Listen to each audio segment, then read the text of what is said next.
5, 4. Welcome again to By His Grace. We are here again because we know what is important to your life. We know what's important to the life of the community. We know what's important to our families. So I have brought in my good friend, knowledgeable about the youth, about incarceration, about what's going on in our prison community. I brought him again so that I know you tuned in last week. That's why I brought him again, because we need to continue this dialogue. Just in case you did not get it last week, I want you to hear more from him so that you will be able to go out there and tell someone about this program. Tell someone about what Reverend Gerard Cantalupo is doing. Tell your legislator, tell all your elected officials, even if it's possible, tell the mayor, tell the governor, tell them about what's going on. That's what it's all about, getting the news out. But I want you to know, what more do you want him to do to prove that he loves you? Jesus died on the cross to save your soul. What more do you want him to do? Reverend Cantalupo is not Jesus. He's not going to die on the cross. But there is one thing he can do, to be the voice for the voiceless, to be that voice to speak for those who under normal circumstances will not be able to speak for themselves. Reverend Cantalupo, welcome again. Thank you for coming again. I know your schedule is busy, but you found the time to be with us again. I would like you to continue to tell the world what you have been doing with the youth again.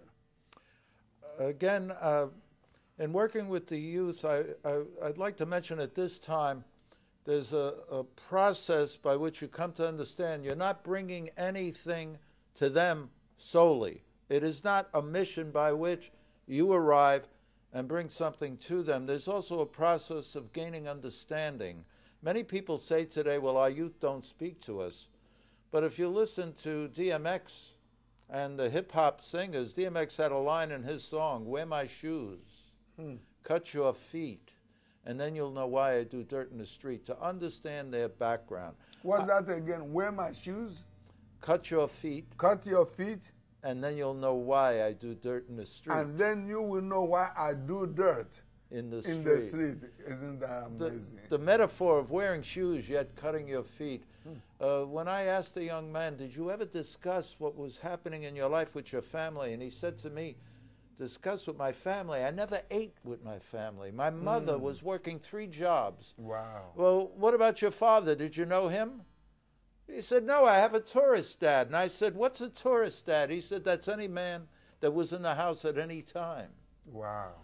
So I began to understand there was an experience that I had to share in the knowing, and that I had in a heartfelt way to experience, in understanding that here was a young person, 16 years old, who had no knowledge of responsibility, that somehow I had to gain a relationship where he would understand he was accountable for his life.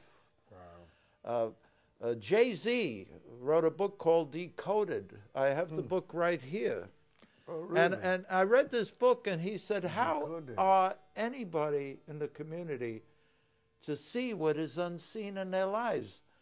How can they reach anything when it becomes unreachable because they're not placing themselves where that is happening, where we remain remote? And I understood, I had to gain an understanding, and how was I going to provide choices that would allow them to make choices other? And it was kind of placed to me by God. They're going to face 3 to 5, 5 to 7, 8 to 15 in jail. Allow them to know in probationary activity they could choose they could choose education, and they can choose the freedom of being on the outside and not being in jail, and then to provide them alternatives, to put images in front of them, even if it's taking them to a church where there are young people who are going in a different direction, proving that a GED is the first step on a journey towards providing a way in their life that may allow them to be more responsible. And if they condemned the way they live, and there is a lot of young people that don't like the way we live, and they choose ebonics, a way of speaking that maybe we don't understand. I told them, how are you ever going to change the way you live if you do not step inside of it? Challenge them. I remember Malcolm X saying, when you see the gangbanger and the young person going to jail, don't look at his circumstance now. Look at what he could be in the future. And the responsibility on my side, when they come and partner, whether it's the YCP program with the district attorney, or it's some means by which they are given probation by the courts, and I continue to work with them. Now I have a responsibility to be accountable, to be where I say I'm going to be, and also to provide something. And you start by asking, what are you interested in? One young man said to me, well, I'm interested in cars.